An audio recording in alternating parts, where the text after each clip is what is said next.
Buenos días, ¿qué tal hermanos? ¿Cómo están? Un gusto compartir nuevamente la palabra del Señor en esta mañana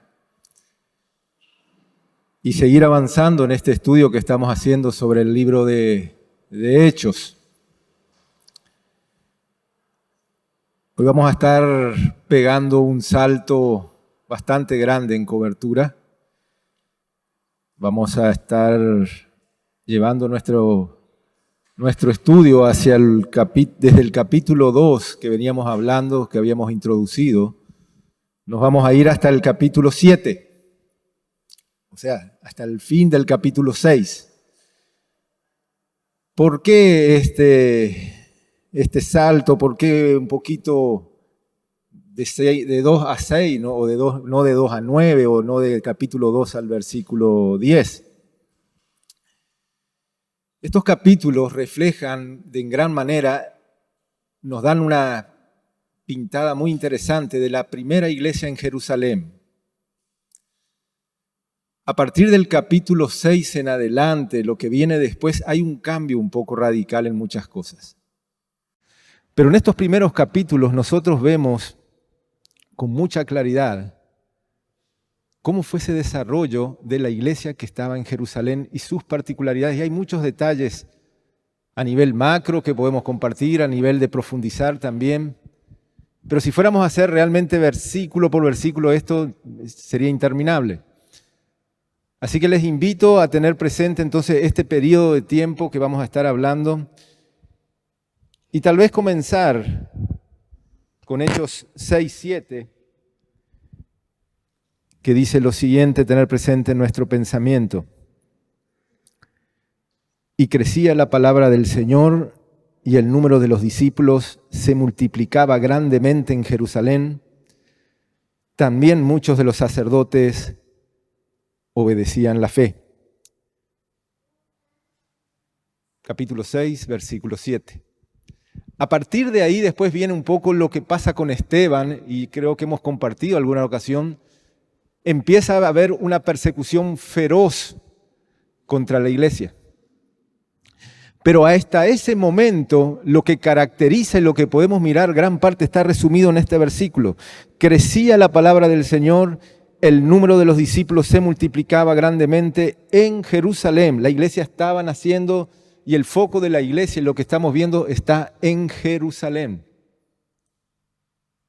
Y eso es lo que vamos a echar una pincelada bastante grande para mirar.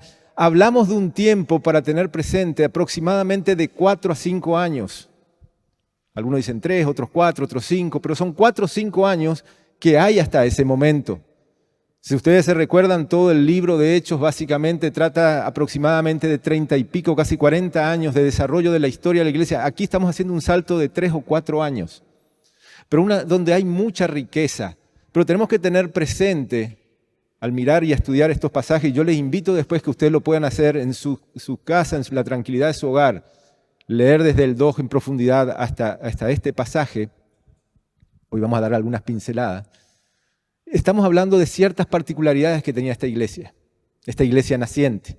Esta iglesia que, como hemos estudiado, ya nace en Hechos capítulo 2, en el día de Pentecostés.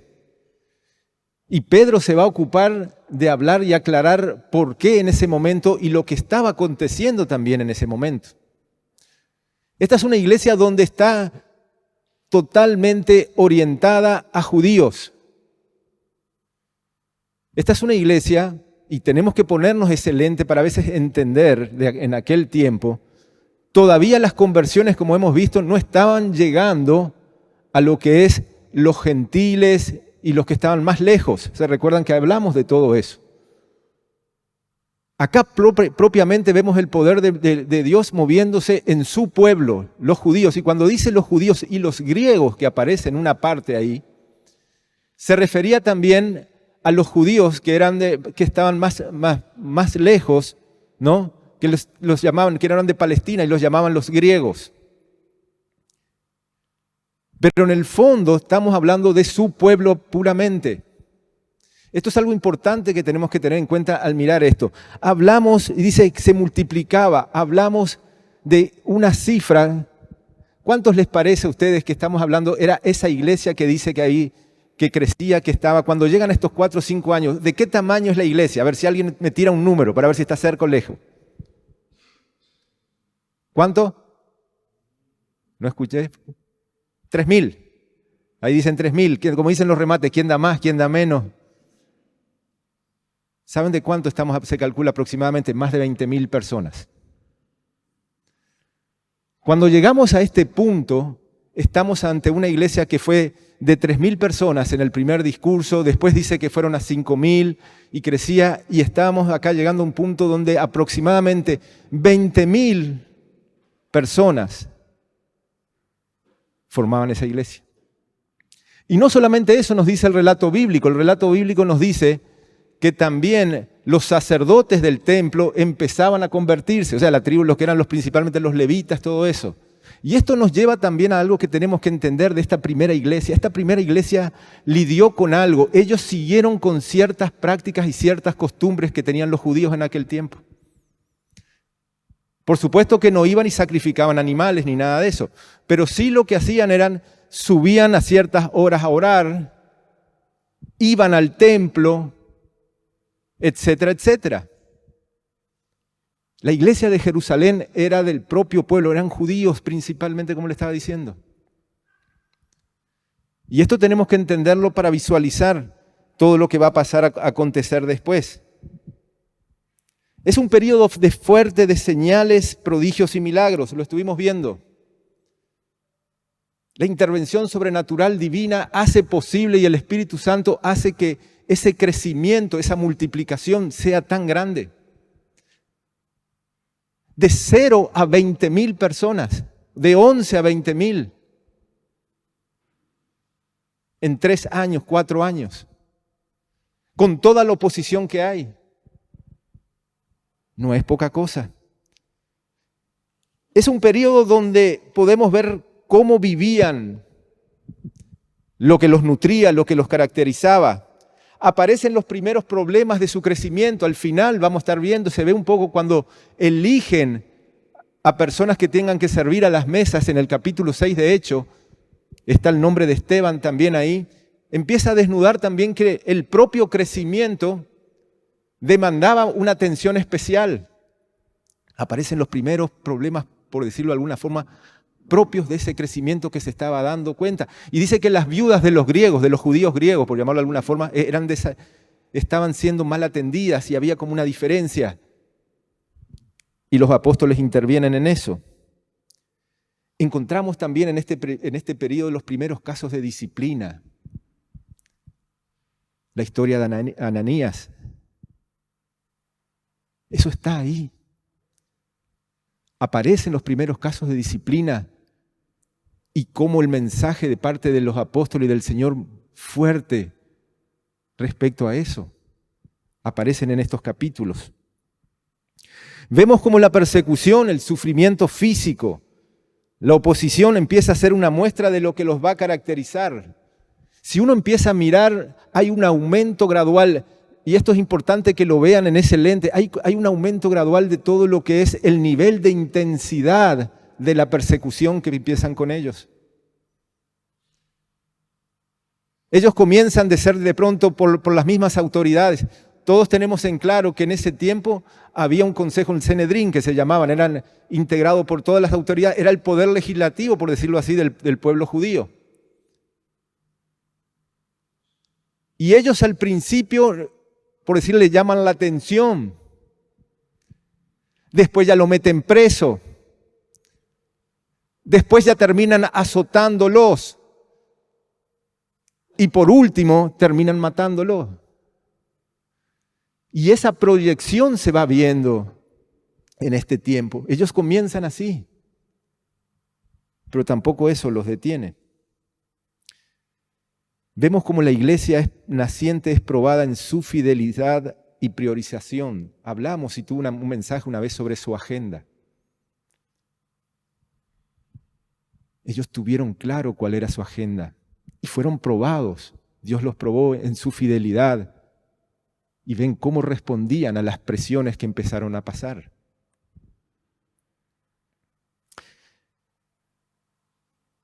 vemos también cómo reaccionaron esas autoridades judías y cómo se volvió para esas autoridades del Sanedrín un asunto de supervivencia política.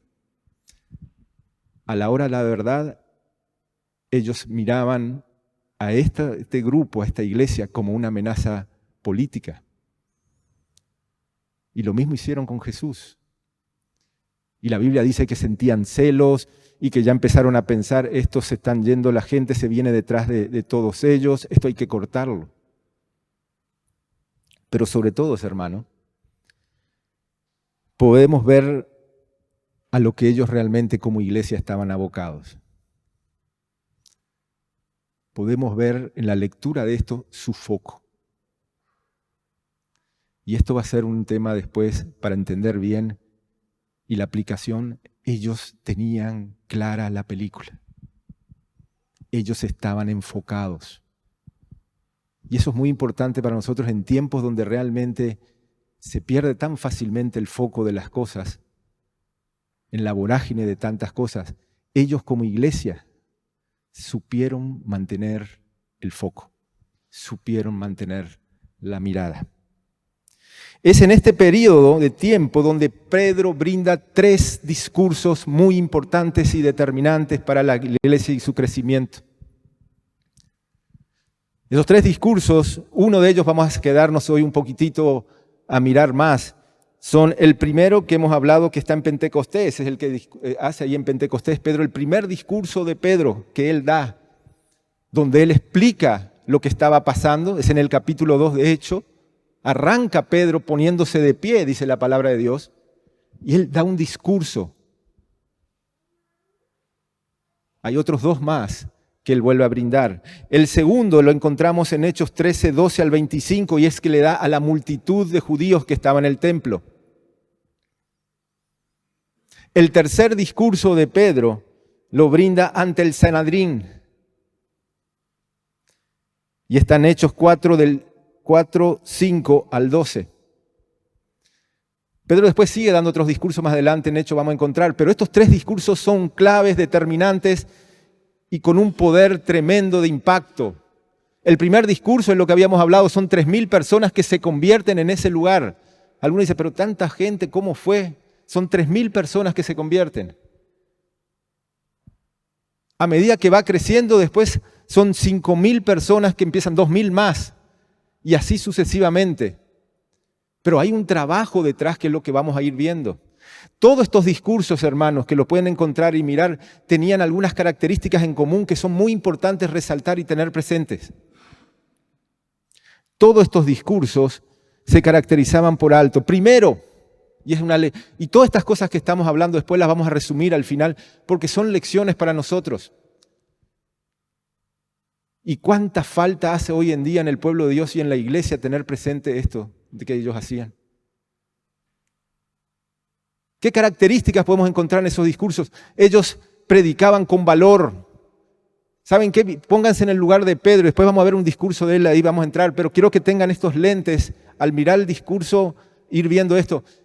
Fíjense lo que es pararse delante de toda esta gente, las que eran las autoridades principalmente, y acusarles. Ustedes mataron al Cristo. Ustedes lo crucificaron. Pedro no se tapó nada. Pedro actuó con una convicción, un valor y un coraje impresionante. Ahí no eran tiempos donde lo que vos decías te podían decir, salí de acá o algo como hoy a lo mejor, o callate o tirarte algún huevo en el peor de los casos. Ahí muchas veces estaba diciéndole esto y acusándole a personas que tenían la autoridad de castigarle físicamente y no solamente castigarle, de llevarle fuera y apedrearle y matarle. Pedro en todos esos discursos que él da, no entra con delicadezas. Como hoy muchas veces, a veces se quieren dar mensajes. Pedro confronta con la palabra de Dios, confronta con los hechos. Es directo. Es directo. No se guarda nada, como se diría normalmente. No solamente esos discursos tienen eso, en los discursos encontramos en todos un carácter profético. el cumplimiento del anunciado. Pedro va a decir varias veces ahí, esto es lo que fue dicho, esto. Él no predicaba nada que se inventó. Esto es lo que estaba dicho, esto es lo que fue anunciado. Acá no hay un invento de nada, esto estaba predicho que iba a acontecer. Él sustentaba todo lo que estaba diciendo en base a los principios y a las verdades bíblicas, a la palabra de Dios. Aquí en Pedro no vemos ningún showman. No hay ningún payaso de la fe, con el perdón de la palabra, que trate de divertir a la gente ni nada de eso.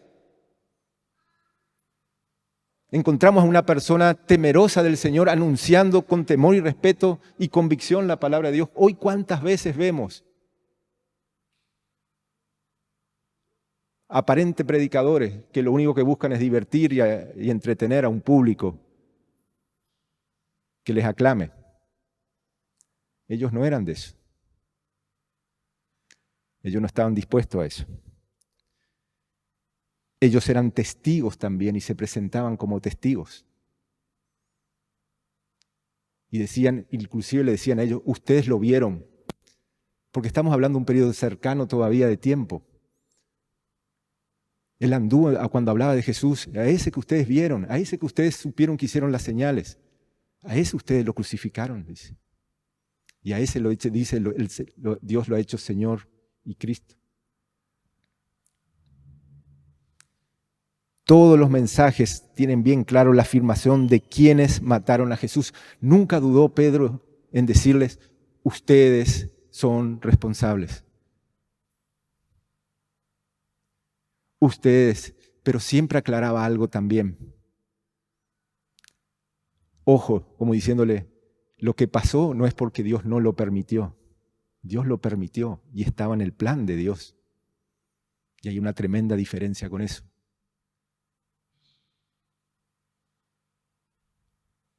Pedro centraba su mensaje en la resurrección de Cristo. Ese que mataron, ahora está vivo. Ese que mataron resucitó de los muertos. Ustedes creyeron que lo mataban, ustedes creyeron que se acababa todo ahí. No encontraron el cuerpo, la tumba está vacía porque Él está vivo. Ese era su mensaje. Pero también en ese mensaje, en todos los mensajes de Pedro, encontramos algo también que era el propósito de nuestro Señor, un mensaje de llamada al arrepentimiento y al perdón de pecados. A que se conviertan. A decirles las buenas nuevas. A decirles, miren, eso pasó, pero ahora... Todo eso hicieron, pero ahora, ¿saben cuál es? Pedro les decía, ¿saben qué? Ahora pueden arrepiéntanse y conviértanse. Crean. Todos los mensajes, todas las prédicas que vamos a ver, si pueden después las miran ustedes con detenimiento, van a encontrar ese común denominador. Son esos 3 discursos y todos de alguna otra forma cumplen con todo esto que les he estado diciendo. Es en Hechos capítulo 2, versículo 42 al 47, y vamos ahí un ratito a tener presente, donde muchas veces ustedes todos conocen estos versículos, nos cuenta en la profundidad lo que era la prioridad, cómo ellos vivían. Muchas veces se ha hablado en la iglesia sobre eso, aquí en estos capítulos encontramos en lo que ellos perseveraban, en lo que hacían. Ahí la Biblia nos da un pantallazo de que no solamente el creer era algo que ellos habían hecho, se arrepintieron de sus pecados y ahí terminaba la historia. Venían cosas después. Y dice la palabra de Dios que perseveraban en la doctrina de los apóstoles, en la comunión unos con otros, en el partimiento del pan y las oraciones. Son de estos versículos que la mayoría de la iglesia y la nuestra inclusive sacan los propósitos que tenemos como iglesia en gran parte. No existe casi iglesia que no se ajuste a estos propósitos que vemos ahí. Porque la vida cristiana de ellos también, al igual que la nuestra, no se acaba cuando uno se convierte. Hay un proceso que empieza, de hechos, que ahí muy bien están descritos. Pero sobre todo lo que quiero también mostrarles y hacer entender, y aquí voy a invertir un poquitito para dimensionar, porque después vamos a ir a Hechos 3, a la curación del cojo, que es en el punto medio de esos discursos. Vamos a mirar un poquitito con profundidad ahí. Pero si ustedes miran, vamos a ver que la vida de iglesia de ellos, y les pregunto, ¿dónde era principalmente llevaban su vida de iglesia ellos en aquel tiempo? ¿Qué me dirían? ¿Dónde la llevaban? ¿Dónde practicaban la vida de iglesia ellos en aquel tiempo? ¿Perdón? ¿Las casas? ¿Qué más? ¿Alguien más? En todos lados.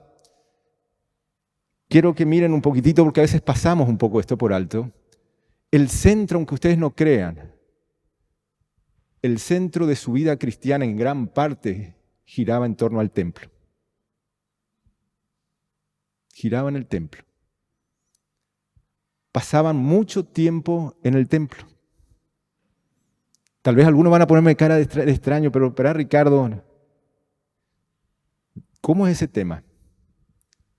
Y solo voy a mostrarle después, pero ahora quiero leer algunos versículos para que dimensionemos eso. Porque a veces se pasa por alto y no se... Por eso les dije a usted al principio, tenemos que ubicarnos en esta iglesia de Jerusalén, estas 20.000 personas que viven en Jerusalén, que recién se han convertido, que son judíos, que son griegos judíos,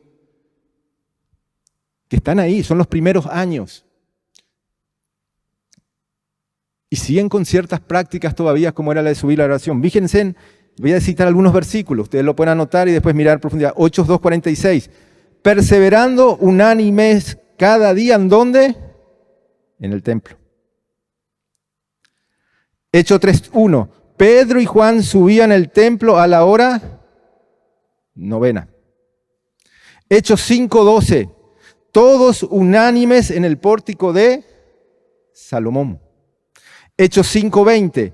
Puestos de pie en el templo, anunciada al pueblo. Esto fue lo que les dice el ángel cuando les va y les rescata a ellos que estaban presos. El ángel les va y les dice a ellos, y lo van a encontrar en Hechos 5:20, dice, puestos de pie, vayan y sigan anunciando. ¿En dónde? En el templo. Y Hechos 5:21 nos cuenta que eso hicieron. Los encontraron después enseñando ¿en dónde? En el templo. Así que el templo cumplió un factor muy importante en esta primera iglesia. A veces, como le digo, y quien les habla es un poco, a veces sin darse cuenta puede caer en eso. Uno piensa, asocia el concepto de aquel tiempo, y es cierto, en las casas y en el templo. Y asocia mucho con las casas, pero la vida, para entender muchos pasajes y muchas situaciones, de aquellos primeros años giraron en torno al templo. Mientras se lo permitieron, giró en torno al templo. Así que yo traje ahora, antes de entrar en Hechos 3, porque es una historia que gira en torno al templo, yo quiero mostrarles, hacer un refresh rápido. Si podés mostrar, Ricardo, por favor. Porque la gran parte de lo que ellos hacían, al igual que Jesús un tiempo, ellos ministraron mucho en un lugar que era conocido como el Pórtico de Salomón. El Pórtico de Salomón, siguiente. Si uno mira, este era el templo, me están mirando un poquitito. Aquí está simplemente para que tengan idea, porque muchas veces no dimensionamos lo que es. Aquí esto que está acá es por donde ellos entraban al lugar santísimo que es esto. Esto es el patio de los gentiles, conocido como el patio de los gentiles. Y fíjense las dimensiones, acá hay 480 metros, 5 cuadras aproximadamente. Y había pórticos que rodeaban toda esa estructura. Esto que está acá, de este lado, era el Pórtico de Salomón. Siguiente un poco para que puedan vislumbrar un poquitito más. Si lo miráramos ahora, eso que se ve, esas columnas ahí, este es el lugar santísimo. Si lo miráramos desde el oeste sería esto. Esto es el este ahí. Ahí abajo era el pórtico de Salomón. Ahí se reunían. Ahí Jesús en Juan hay una historia donde Él va también y enseña. Era un lugar que estaba cubierto, donde había cierta protección y era un lugar muy grande. Eso es lo que quiero que entiendan en eso. Estamos hablando de cientos de metros. Siguiente un poco, Ricardo. Acá se nota un poquitito con más claridad. Esto es lo que sería el pórtico de Salomón que está en el este. Era toda una flor de estructura. Este es el patio de los gentiles, donde estaban las famosos cambistas, donde habían ovejitas que venían a comprar para el sacrificio, donde se recuerdan que Jesús entró y tiró todas las mesas. Es ahí. Porque había zonas donde no podían entrar los gentiles. Había zonas donde solamente podían entrar los judíos. Siguiente, rápidamente. Este es el pórtico, el otro. Esto es una visión supuestamente de lo que sería el pórtico ese. Ese es el espacio donde se reunía la primera iglesia, donde los apóstoles les llevaban, le predicaban y enseñaban la palabra de Dios. Lo hacían también ahí. Y juntaban grandes cantidades de personas. El siguiente. Esto es mirando desde el pórtico, cómo se vería. Mirando ahí bajo el pórtico, el otro. Y esto, porque esto es el lugar santísimo. Si nosotros estuviéramos parados sobre el pórtico de Salomón, veríamos esto. Y veríamos un lugar, había una puerta acá, una entrada a lo que es el templo propiamente dicho. Y esto es importante que lo entendamos. ¿Por qué? Esa puerta que aparece ahí, que se está viendo acá, esa puerta tenía un nombre y era conocida como la puerta de la Hermosa. Y daba a partir de aquí para adentro, solo podían entrar judíos. Y también aquellos que eran cojos, ciegos, etc., no podían entrar dentro del templo, no entraban. Había un letrero acá arriba que les prohibía pena de muerte entrar a las personas que no tenían que entrar. Es en este pórtico que da con el patio donde las mujeres podían llegar, porque las mujeres podían llegar solamente hasta acá. Y después de esta, que es la puerta de Nicanor, acá adentro estaban los sacerdotes y había un pórtico acá donde estaban los judíos y ahí traían los animalitos para ser sacrificados. Pero solo podían hacerlo los judíos. Esta puerta que está acá, que es la de la Hermosa, que hacia atrás tenía el pórtico de Salomón, es de donde durante 40 años, desde que nació prácticamente, la Biblia cuenta el relato, había un cojo. Dicen que normalmente en ese tiempo a las personas que eran cojas, pobres, los mendigos, los traían ahí y los ponían bajo esa puerta ahí. Y cuando entraban los judíos, y los grandes, los prominentes, muchas veces para jactarse de su fidelidad a Dios, etc., le daban algo. Entonces, para ellos era una forma de recaudar, por decir así, muy práctica. Y es en ese lugar, en ese escenario, ahora sí, con esta idea, donde vamos a ir un ratito a Hechos 3, donde el cojo aparece. Vámonos un ratito a Hechos 3. Y dice la palabra, Pedro y Juan subían juntos al templo a la hora novena, a la hora de oración, y era traído un hombre cojo de nacimiento a quien ponían cada día a la puerta del templo, que se llamaba ¿cómo? La Hermosa. Deja la foto, Ricardito, por favor.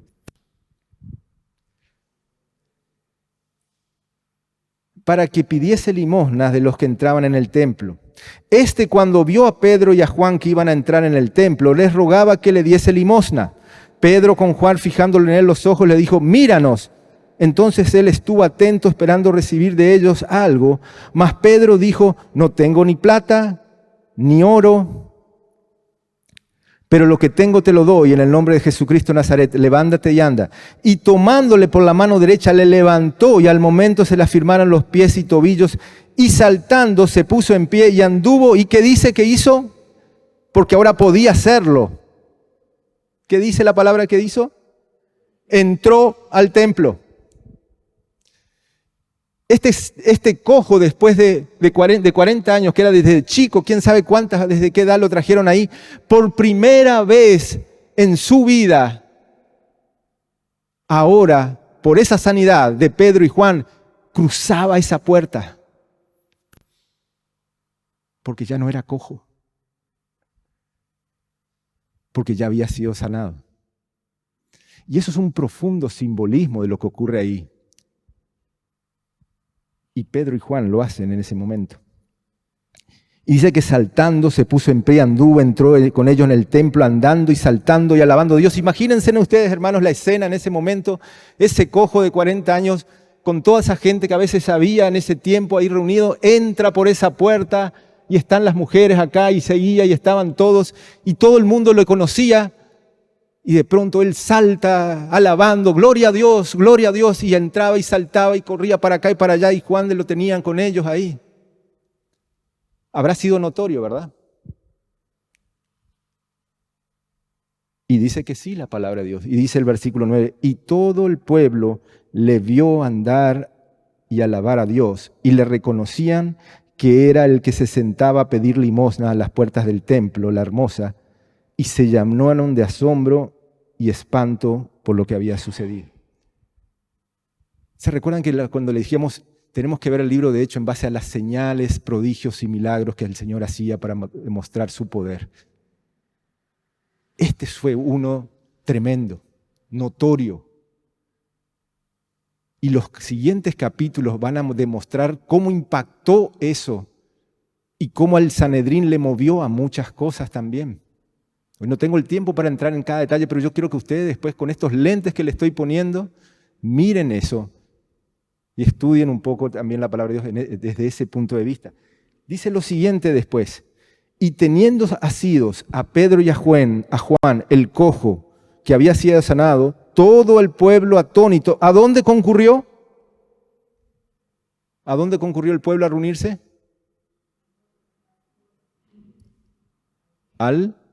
Ahí que dice, ahí está, al pórtico de Salomón.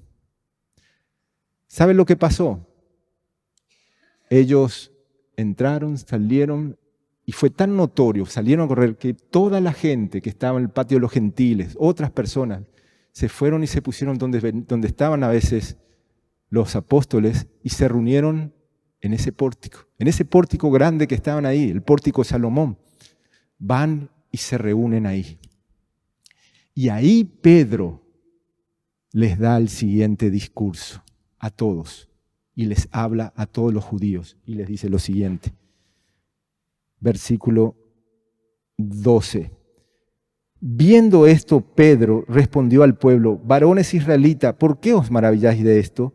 ¿O por qué ponéis los ojos en nosotros como si por nuestro poder o piedad hubiésemos hecho andar a este? El Dios de Abraham, de Isaac y de Jacob, el Dios de nuestros padres, ha glorificado a su Hijo Jesús, a quien vosotros entregasteis y negasteis delante de Pilato, cuando éste había resuelto ponerlos en libertad. Mas vosotros negasteis al santo y al justo y pediste que se os diese un homicida. Y matasteis al autor de la vida, a quien Dios ha resucitado de los muertos, de lo cual nosotros somos testigos. ¿Se recuerdan lo que les dije de las características de los discursos de Pedro? Este es Pedro. Este es el Espíritu Santo hablando con poder a través de un apóstol al pueblo judío. Y diciéndole, ustedes lo mataron. Pero dice que también Dios lo ha resucitado de los muertos, de lo cual nosotros somos testigos. Y por la fe en su nombre, a este que vosotros veis y conocéis, le ha confirmado su nombre, y la fe que es por él ha dado a este completa sanidad en presencia de todos vosotros ahora. Mas ahora, hermanos, sé que por ignorancia la habéis hecho, como también vuestros gobernantes, pero Dios ha cumplido así lo que antes había anunciado por boca de todos sus profetas, que su Cristo había de padecer. Así que arrepentíos y convertíos para que sean borrados vuestros pecados, para que venga de la presencia del Señor tiempos de refrigerio. ¿Se dan cuenta? Ese patrón lo van a encontrar en todos los discursos de Pedro. En todos. Este es Pedro hablando a una cantidad tremenda de personas que estaban ahí. Y el capítulo 4 comienza diciendo lo siguiente. Hablando ellos al pueblo, vinieron sobre ellos los sacerdotes con el jefe de la guardia del templo y los saduceos, resentidos de que enseñasen al pueblo y anunciasen en Jesús la resurrección entre los muertos. Les echaron manos y lo pusieron en la cárcel hasta el día siguiente porque ya era tarde. Pero muchos de los que habían oído la palabra creyeron y el número de los varones era como 5,000. 3,000, 5,000, 20,000. Cada vez que Pedro hablaba, cada vez que hablaba la iglesia con poder, personas se convertían. Pero el discurso no era cualquier discurso, como vimos, hermano. El discurso no era cualquier discurso. Ahora, cerrando un poquitito ya, porque hay tanta riqueza, como le dije, para mirar, yo quiero que ustedes tengan un poco la dimensión macro. ¿Qué lecciones podemos sacar a la luz de ese tiempo y destacar para nosotros hoy? Y anoté algunas, tal vez alguien después quiera agregar algunas más, pero son cosas sí que debemos rescatar y entender. Una, en lo que perseveraban. ¿Cuánta falta hace a la iglesia hoy perseverar en eso que estuvimos viendo? Partimiento del pan, en los apóstoles, la doctrina de los apóstoles, en las oraciones, en la comunión uno con otro. ¿Cuánto desafío implica hoy para la iglesia eso? Podemos también rescatar el mensaje que transmitían y cómo lo hacían. ¿Cuánta falta hace transmitir ese mensaje, esa prédica sin vueltas directas hoy, que toque el corazón de la gente con el poder del Espíritu de Dios? Centrada realmente en lo que tiene que estar centrada, que es el Evangelio. Podemos rescatar su valor. Ellos estaban dispuestos realmente, por convicción, a no callarse, a pagar el precio que tenían que pagar por predicar la palabra y vivir conforme a lo que implicaba eso. Podemos rescatar su unión.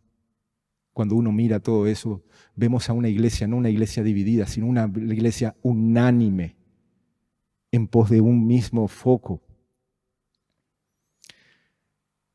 Podemos ver y entender también a la luz de esto cómo el enemigo no descansa. El enemigo nunca va a descansar. Pero también podemos ver que cómo Dios volvió esa situación del enemigo después en algo para su propósito. Porque de esa persecución es lo que surge después, va a hacer que se siga extendiendo el Evangelio conforme a lo que había dicho y anunciado el Señor Jesús. Porque nada se escapa del control de nuestro Padre. Podemos ver también cómo reaccionó la oposición y sacar conclusiones para nosotros de que, al igual que ellos, no debemos perder la confianza, no amedrentarnos hoy ante el esquema que pueda intentar el mundo y el enemigo hacerte batallar o caer.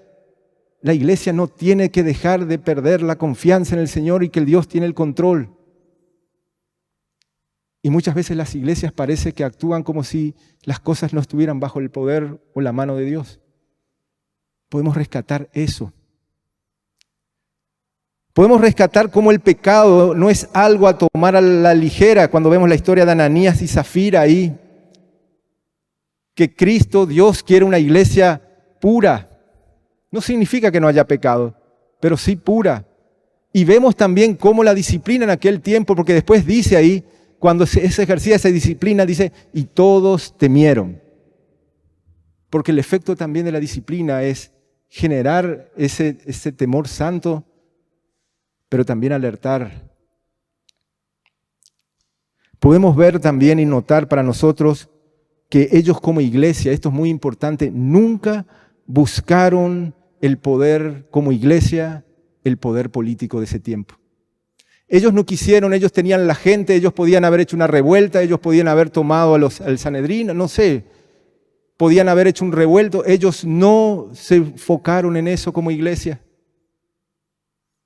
Ellos no pisaron esa cáscara de banana. Y hoy vemos muchas veces a iglesias hoy en día que tienen como meta de iglesia la toma del poder político o la toma del poder, etc. Como iglesia estoy hablando, no estoy hablando de como desafíos o llamados personales. Ellos no cayeron en eso. Su agenda era su agenda. Ellos tenían claro la razón por la que luchaban y por la cual vivían, su propósito, y eso es una lección para nosotros. ¿Tenemos claro la razón por la que nos movemos? ¿Tenemos claro el propósito que nos mueve y lo que tenemos que apuntar, o lo hemos perdido?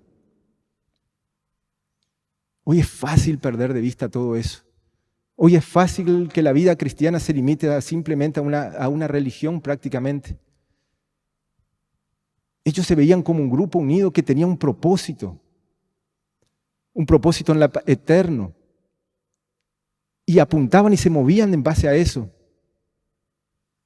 ¿Cuánta falta a veces hace de pronto retomar esa mirada muchas veces? Ellos no se avergonzaban de su fe, no hablaban a media. Y eso es una lección. Hoy en día muchas veces, a veces parece que la iglesia, nosotros nos cuidamos más de decir las cosas para que no se ofenda al otro. No, mucho de Dios es... No vamos a hablar de eso. Cuando deberíamos dejar claro el mensaje, no, Dios dice esto, por esto, o Dios dice así dice la palabra de Dios. Nos cuidamos. No, vamos a ser un poco más sutiles. No, vamos a estar un poquito más disfrazados para que les ganemos por ahí. Yo tengo una compañera en Cóndor creyente, muy buena, la quiero mucho. No aquí en Asunción. Y el otro día estaba con ella y le veo las uñas pintadas con los colores gay, ¿no? Y con todas las cosas de los colores gay y eso. Y le digo, ¿y después? Yo sabía que me ibas a mirar y me ibas a retar, me dice. ¿Y qué pasó? Y me dice, no, tenemos que aceptarles. Yo estoy en contra de esto, Ricardo, pero tenemos que darle muestra de que les aceptamos, que los amamos. Y para eso tenés que identificarte con ellos y ponerte todas las uñas, las señales y el coso del orgullo gay. Y esa distorsión de claridad, aunque usted no cree, muchas veces está presente en los cristianos hoy en día. No, hablar de pecado, no, eso puede ofenderle. No decir mucho de Dios o decir, no, esto hay que hacerlo porque es de Cristo o esto. Vamos a ir con calma porque eso les aleja y yo les quiero ganar. ¿Se entiende? Ellos no lo veían así. Ellos anunciaban y predicaban el mensaje. Y lo hacían con pasión, con entrega. Podemos confiar y ver cómo el Señor, porque dice ahí, añadía a los que habían de ser salvos. La intervención divina estaba presente de varias formas, ángeles que los salvaban, señales, prodigios, milagros. Hoy igual, tal vez no estemos viendo ángeles directamente, pero la palabra de Dios dice que hay ángeles alrededor nuestro, que están también teniendo una batalla. Hay una tremenda guerra espiritual que está ocurriendo sin que lo veamos nosotros, de la cual somos partes. Y los milagros siguen ocurriendo. Y en los mensajes y el poder, cuando una persona se convierte y pasa de las tinieblas a la luz, no hay nada más sobrenatural que eso. Hoy lo sobrenatural está. Tal vez no como lo veían anteriormente, como dijo, porque había señales específicas para ese tiempo. Pero hoy Dios sigue haciendo milagros. Hoy Dios sigue mostrando que tiene el poder. Y hay un mundo sobrenatural que acompaña en el poder del Espíritu Santo todo lo que estamos haciendo. Podemos ver cómo resolvieron los desafíos prácticos y lo hicieron sin descuidar sus prioridades. Tenían claro el tema. Pero lo más importante, y esto cierro, ellos pudieron mantener su foco. Enseñar y predicar a Jesucristo. Aún a costa de desobedecer a los hombres. Porque ahí en estos relatos ustedes van a encontrar, hermanos, eso. En determinado momento les agarra y les dice el Sanedrín, te prohibimos que hables de ese. No lo hagas más. Y ellos podían tomar una decisión y decir, vamos a negociar. Total, nos conviene a nosotros estar bien con... Podían pensar humanamente. No, nos conviene estar bien con ellos porque evitemos la confrontación. Total, tenemos que ganarles a ellos también, ¿verdad? Era un pensamiento racional. ¿Pero ellos qué dijeron? No. Es necesario obedecer a Dios que antes que a los hombres. ¿Y qué hicieron? Siguieron predicando. ¿Y qué hicieron? Aún más. Hechos 5:29 nos muestra. Oraron, pero no para que salgan de toda esa situación. Oraron y dijeron, y ahora, Señor, mira sus amenazas y concede a tus siervos que con todo denuedo hablen tu palabra mientras extiendes tu mano para que se hagan sanidades, señales y prodigios mediante el nombre de tu santo Hijo Jesús. Y les dijeron después a ellos, cuando les reclamaron, es necesario obedecer a Dios antes que a los hombres. Van a llegar tiempos cada vez más fuertes, hermanos, donde cada vez la línea entre eso se va a poner para que el creyente elija dónde va a estar parado. Se avecinan tiempos en el futuro posiblemente donde la iglesia va a ser tildada de rebelde, de antisistema, etcétera, etcétera. Y va a haber iglesias que van a negociar con el enemigo. Y va a haber iglesias que van a decir, es necesario obedecer a Dios. Y van a estar dispuestas a pagar el precio que tengan que pagar en el poder del Espíritu Santo, como lo hizo esta iglesia primitiva. ¿Alguna duda? Cerramos acá. Hay mucho para pensar, hermano. Yo les animo a que miren en Hechos 2, en esto, y traigan a la luz de esta iglesia de Jerusalén y hacer una reflexión profunda. Una reflexión profunda realmente. ¿Estamos alineados a esto realmente? ¿Esa es nuestra prioridad realmente? ¿O el mundo ya nos ha seducido demasiado? ¿O ya estamos un poco, a veces no nos damos cuenta, pero es como ese, cuando tenía el problema del vértigo me hacían hacer unos ejercicios, me tapaban la vista y tenía que caminar así en línea, para atrás y para adelante. Increíble, vos no te das cuenta cuando estás con eso y empezás un poquitito al principio, pero cuando tenías que terminar acá y terminaba allá. Y era un pasito nomás a la vez, un poquitito en cada pasito, pero cuando te querías acordar, abrías tus ojos y te encontrabas ahí y tenías que estar acá. Como iglesia, hermanos, que a la luz de esto podamos realmente estar en el foco de lo que el Señor nos llama. Y a cada uno de nosotros, en lo individual, conforme al llamado que cada uno tenga para impactar la sociedad, lo haga también, manteniendo el foco y realmente entendiendo el precio a pagar y el compromiso con el Señor por arriba de todas las cosas. El compromiso con el Señor por arriba de las cosas. Que no se pierda de vista esa brújula para nuestras vidas. El mundo va a tratar de seducirnos. Satanás es astuto para eso. Tenemos que ir al mundo. No somos el mundo, pero tenemos que ir al mundo. Tenemos que ser luz. Pero hagámoslo con sabiduría y temor del Señor. Que el Señor les bendiga en esta mañana. Nos ponemos de pie para terminar con una palabra de oración. Le voy a pedir, como siempre, al pastor Jorge que cierre con una palabra de oración, si es tan amable.